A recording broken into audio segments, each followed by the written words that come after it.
And do you regret, and why do you think the president and the administration, in your view, has failed to end extrajudicial means, whether abductions, killings?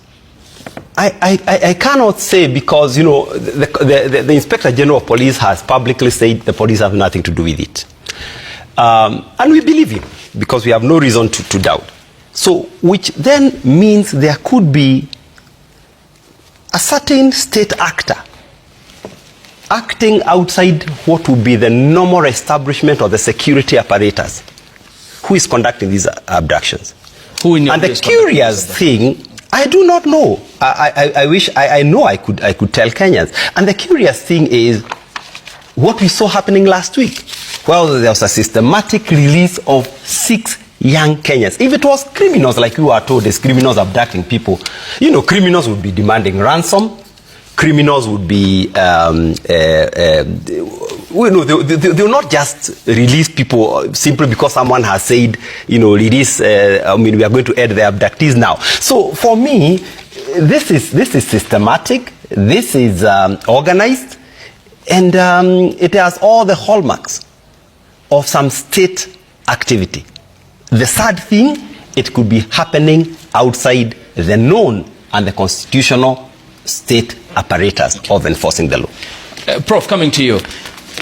I mean, it isn't just a Kenyan affair at the moment, because as we had mentioned, the case of the Turkish nationals, Kizza Besigye, and the Tanzanian human rights defender yesterday, who had a dark chapter in her Kenyan stay as well, Maria Sarungi.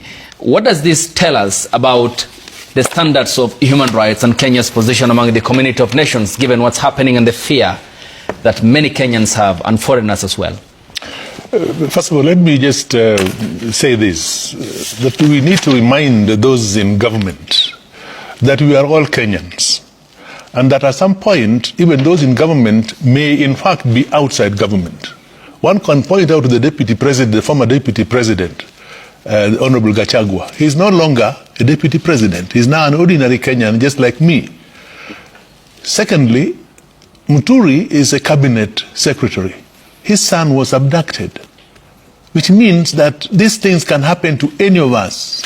What I'm suggesting, therefore, is that those in power should realize that these positions are transitional.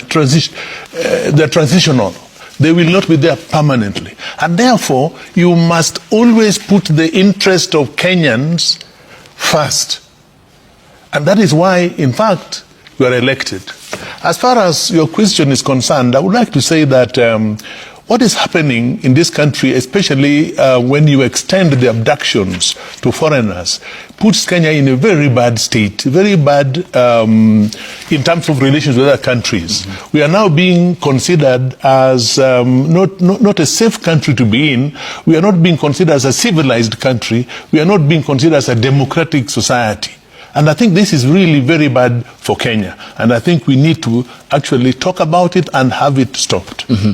And given what the Inspector General has said, and saying that the police have no role in what's happening in the country, I mean, what does that then portend? I mean, who then is doing this without the detection and the radar of the security agencies in the country? Precisely. I think when the IG makes that statement, he is failing to understand that he's telling Kenyans that he has failed in his responsibility. He is telling Kenyans that the DCI has failed in his or her responsibility, because these are responsibilities of the forces, the police forces and the DCI. It is not possible for a Inspector General of Police to not know what is happening in the country. If that is the case, then he does not deserve to be in that position. He is responsible. Nor can the executive tell Kenyans that they do not know what is going on. The question then, what are they doing? What are they elected to do? I think it is very unfortunate. And I also want to say this, that if you blame the youth for whatever they have done through the social media, that they have broken the law or violated the law, those who have abducted them have also violated the law. they should also be arrested. I did hear the minister, the CS for Internal Security, warning the abductors that he will go for them. Instead, he's only warning the youth for what they say in the social media. I think there is something wrong here. And perhaps it indicates that government is aware of what is going on, but don't want to admit. But they must be told that Kenyans are fairly intelligent. They can see through these statements that are made. So we need to actually be fair with citizens. We need to be honest. When you are a leader, you are required to be responsible, accountable, and transparent in the things that you do. That is not what is happening with regard to these abductions. And by virtue of the failure on the part of not giving the deserved answers on this abduction, should they resign? I think they should. Yes. Okay. Senator Sigei, you have pointed out politics in the statement by the former Attorney General, Justin Bidan Muturi. What was political in that statement? Thank you, Ayub. Before I speak to what is political or what could otherwise be political from the statement, I want us to have an understanding around drawing the line between government taking position on certain issues, in particular, the alleged abductions, for instance.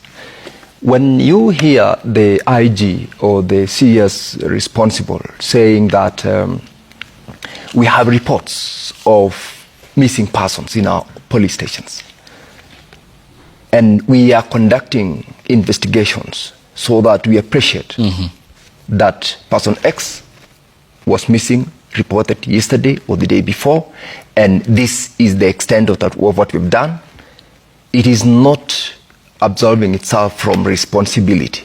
It is saying, for purposes of making sure that we get to the bottom of such a report made, whether the person was abducted, whether the person self-abducted himself or herself, whether the person is missing, for whatever reason, we cannot just come and run a conversation of we are taking responsibility and we know so-and-so is out, so-and-so is not out. When we draw that line, we will be able to appreciate where the government says we are conducting investigations of the missing persons report that we have received. Because you spoke about, my colleague spoke about the so-called systematic release of persons who were allegedly abducted last week. Someone who's been abducted, someone who's been put into some confined location by whether criminals or otherwise, wouldn't be exhibiting the characteristics of the team that was out. I mean, look at the guy who apparently was dropped at 5 a.m. and decides to do what? Go for a disco matanga. For example, that in itself, when we become now very objective, we depoliticize the conversation and say, let's look at this. We will get the answers that every other Kenyan will appreciate. So the issue is, let us communicate objectively on such cases whenever they are reported. Okay, where was the lacking objectivity on those who have been released? Because I had this conversation with Honorable Nelson Koech here on Tuesday last week. Are there features that abductees normally do have, that you can read their facial expressions, that there are features you can look out for them, in them? Two things. That makes you come to the conclusion that Prof has been abducted and released, or there was no case of abduction in that regard? Two things here. One is that when you listen to the person who's allegedly been released, having been abducted to a known place for some time by some criminals, according to them, the messaging should even be the simplest of it all. For instance, if I have been put incognito by a criminal, the first thing I'll do whenever I'm out, give a narrative of what transpired with the police. Have we received them? Yes, they do. Do we have the information as to what happened, who and where they were, if they can recall? Those are some of the things we are saying. This is something that we must, as a whole, objectively investigate, so that we don't just accuse for the sake of accusing. And they did record a statement. It's in public domain, yeah? Yes. To be fair and to be factual. Exactly. Yes, and Bernard Kavulu did that, and the others who have been released in the systematic manner, as pointed out by Honorable Wandeto. So the point I'm coming back to again is, are there specific features that people who have been abducted bear so that we can distinguish them from other members of the society and come to the conclusion that yes, indeed, Hillary, Prof, Ayub and Wandeto have been abducted? Yes, I have said it. For example, what are the features? One, if you have been abducted by criminals, you definitely would not come as, if you looked at the dress code of those guys, they had come out of a very organized, just like me and Wandeto here, properly dressed, attire ironed. If you've been out for 3-4 days, it can always be seen that the same attire that you went in is the same attire that you're still having. You probably have slept on it and all that. What I'm trying to say is, it doesn't really smoothly transition from someone who's been in a very uncomfortable situation. Freedom, by the way, is so critical. You do not enjoy when you're out of freedom by just coming out and happy and excited about it. There must be something to talk about within that context. But then, they have recorded statements. Let us allow the police to give us a position based on the statements they've recorded.